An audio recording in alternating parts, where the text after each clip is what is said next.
समुद्र के तट पर एक गांव है बाशकल, और इस ग्राम में लोग जो है मांसाहार खाने वाले, प्रायः लोग मछली का व्यापार करने वाले, मीन मछली, समुद्र किनारे यही व्यापार होता है। आप कभी समुद्र तट से गुजरेंगे तो आप समझेंगे हम कहाँ आ गए नरक में, ऐसा लगेगा। तो उन लोगों का यही काम है। तो उन्होंने कहा कि यहाँ सभी वेद धर्म से विहीन दुष्ट प्रवृत्ति के लोग, यहाँ कोई भी धर्म कर्म करने वाला नहीं है। ऐसी स्थिति में वहां पर एक बिंदुक नाम का ब्राह्मण रहते थे, और ये भी अपने कर्तव्य पद से विमुख थे। जो अपना कर्तव्य है वह नहीं करके दूसरों का कर्तव्य, कुसंग का प्रभाव इस पर पड़ गया, जिसके कारण से वह पाप में, दुराचार में, कुमार्ग में लग गए। अपनी पत्नी चंचुला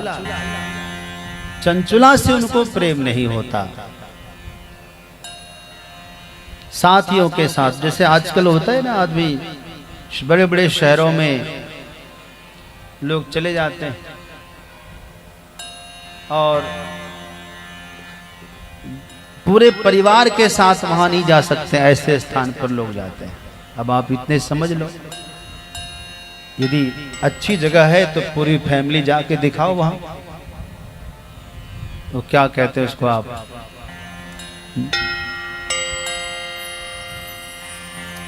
बार कहते हैं या क्या कहते हैं, वहां जाते हैं लोग, तो वहां शराब पीते हैं, डांस करते हैं, और क्या क्या होता है वहां हमको नहीं पता। और कहने का तात्पर्य यह है, संग के कारण दोष और संग के कारण ही गुण होता है। मीठा पानी भी नदियों में बहते बहते जब समुद्र से मिलती है नदियां, मीठा पानी भी खारा हो जाता है। खारे से मिलकर खारा होता है कि नहीं, मीठा पानी। उसी तरह से ब्राह्मण है, संस्कार है, परंतु उस संस्कार को कोई पूछने वाला नहीं है। क्या करे बेचारा, कुसंग के प्रभाव से बिंदुक ब्राह्मण ने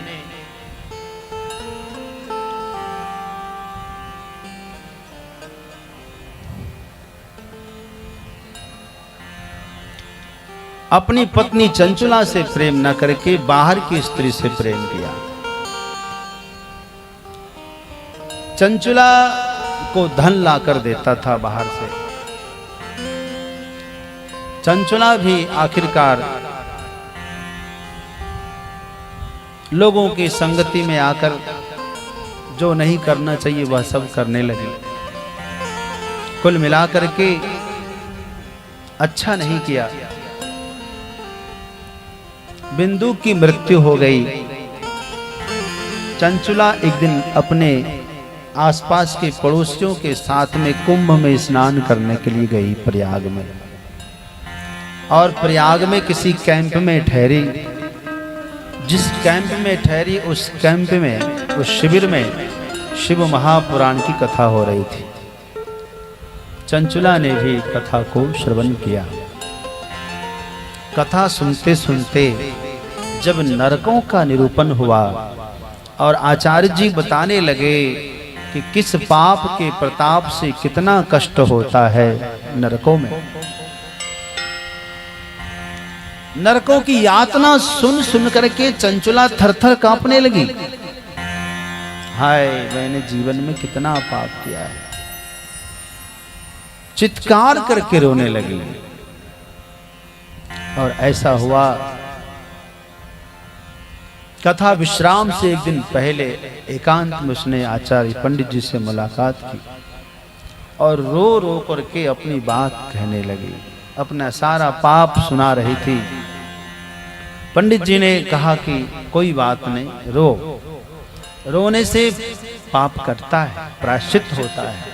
सबसे बढ़िया प्रायश्चित तो रोना ही है। और तुमने यहाँ सारी बात कह दी, समझ लो अब आज से पाप कटना शुरू हो गया। नहीं, मुझे नरक नहीं जाना है, मुझे नरक जाने से बचा लीजिए। मैं शुद्ध होना चाहती हूँ, मरने से पहले ही मैं निष्पाप होना चाहती हूँ। क्या मैं हो सकती हूँ? पंडित जी ने बताया हो सकती है। शिव महापुराण के विश्राम के बाद आप मिलना।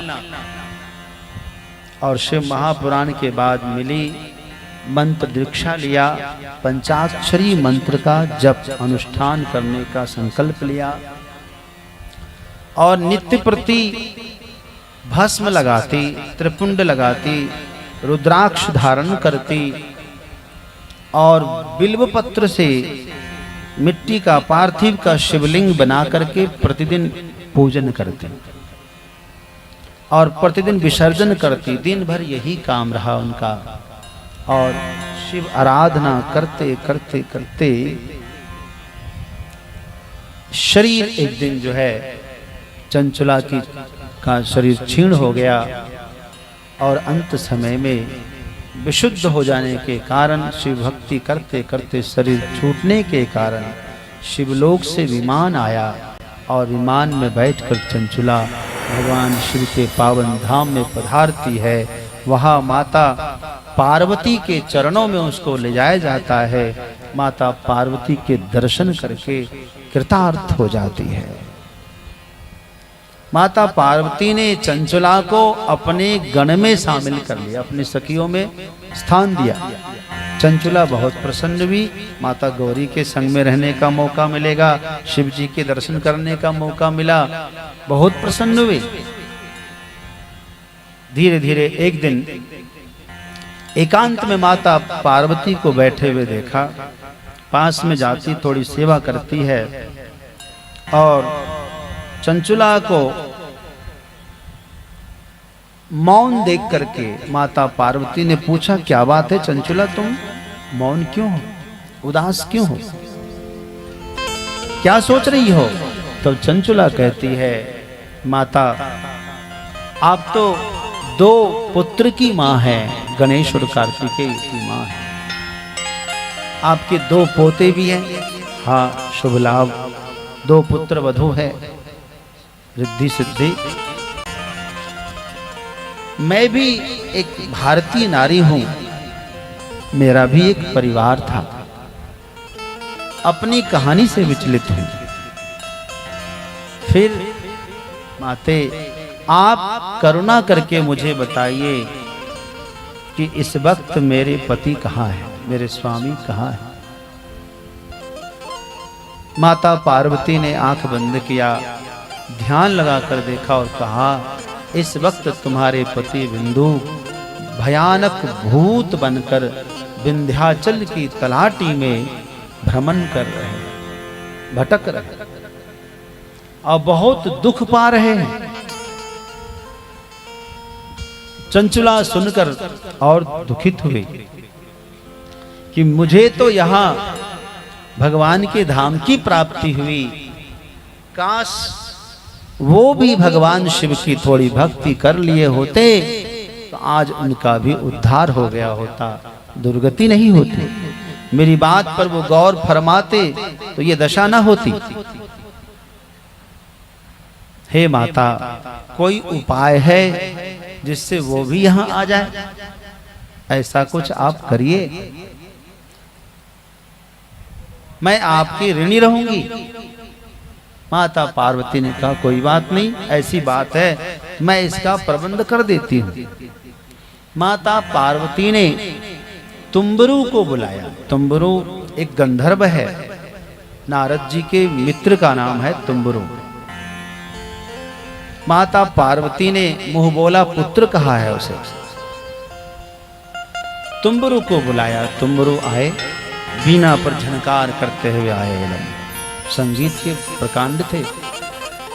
कभी उसने नारद जी को एक बार हराया था प्रतियोगिता में, और कभी नारद जी से हार भी गया था। वो तुम्बरू जी है। तुम्बरू जी को बुलाया है। माता ने कहा, तुम्बरू जी माता क्या आदेश है, कैसे याद किया?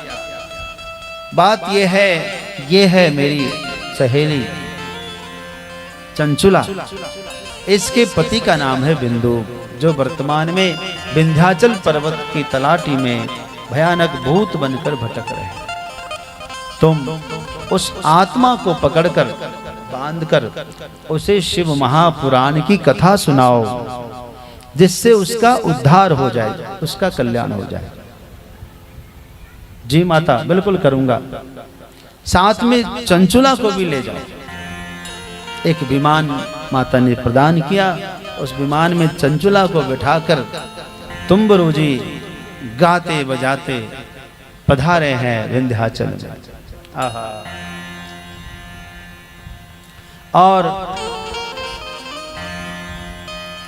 जब वहां पहुंचे विंध्याचल की तलाटी में, उस आत्मा का आवाहन किया। आत्मा आ गई। नाम गोत्र से बुलाने पर आत्मा आ जाती। बुलाया, आत्मा आ गई।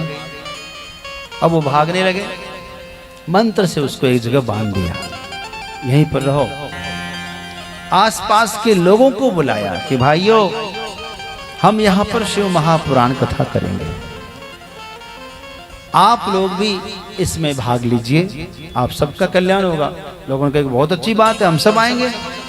तो सब ने मिलकर पहले साफ सफाई की, जगह की लिपाई पुताई की, ऊंचा स्थान बनाया, और जिस पर तुम्बरू जी बैठे, और पूरे आसपास के लोग इकट्ठे होकर के कथा का आयोजन करने लगे। बड़ा सुंदर यह आयोजन धीरे धीरे धीरे धीरे अंतिम दिन 9वें दिन स्वयं जो वो आत्मा है वह पवित्र हो जाती है, और वह प्रेत योनि से मुक्त होकर के सुंदर स्वरूप बना करके प्रकट हो जाता है सबके समक्ष, और कहता है कि ये शिव महापुराण धन्य है, धन्य है, साक्षात प्रेत पीड़ा विनाशिनी। देखिए मेरी प्रेत पीड़ा से मुझे मुक्त कर दिया है, आज मैं कृतार्थ हो गया, यह प्रमाण हो गया। आप लोग भी इसका बारंबार श्रवण करिए, आज मेरा जीवन धन्य हो गया। अब वो जाना चाहता था, तुम्बरू ने कहा नहीं, रुके रहो। विधि विधान से आरती आदि किया, हवन आदि किया, पूर्ण हुआ, प्रसाद वितरण हुआ। उसके बाद सबको आशीर्वाद देकर तुम्बरू जी विमान में बिंदु को भी और चंचुला को भी लेकर साथ में शिवलोक माता पार्वती के पास पधारते हैं। बोलिए शंकर भगवान की। आहा, अब चंचुला बहुत प्रसन्न हुई। धन्य दोनों प्राणी शंकर जी के चरणों में साष्टांग दंडवत प्रणाम करते हैं। शिव जी ने बिंदु को अपने गण में शामिल किया, माता पार्वती ने चंचुला को अपने गण में शामिल कर दिया। इस प्रकार शिव महापुराण केवल सुनने मात्र से कितना कल्याण होता है, ये उदाहरण आपने जाना।